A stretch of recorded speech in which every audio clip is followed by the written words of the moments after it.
Hello friends, ഇന്ന് നമ്മളുള്ളത് കേരളത്തിലെ തന്നെ വളരെ പുരാതനമായ 108 ശിവക്ഷേത്രങ്ങളിലൊന്നായ രാജരാജേശ്വരം ക്ഷേത്രത്തിലാണ്. ഇത് കണ്ണൂർ ജില്ലയിലെ തളിപ്പറമ്പിനടുത്തായി സ്ഥിതി ചെയ്യുന്നു.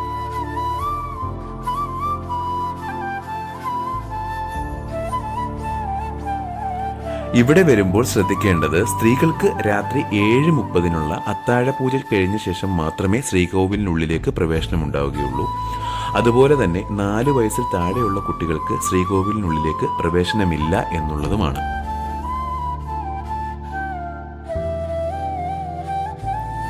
പരശുരാമനാൽ നിർമ്മിതമായ ഈ ക്ഷേത്രം നമ്മൾ ഭക്തർക്ക് ശാന്തിയും സമാധാനവും നൽകുന്ന ഒരിടം തന്നെയാണ് എന്ന് പറയാതെ വയ്യ. കണ്ണൂർ വരുന്നവർ നിർബന്ധമായും കണ്ടിരിക്കേണ്ട ഒരു ശിവക്ഷേത്രം തന്നെയാണ് ഇത്. കൂടുതൽ വിശേഷങ്ങളുമായി അടുത്ത വീഡിയോയിൽ കാണാം. Till then, Tata, bye bye.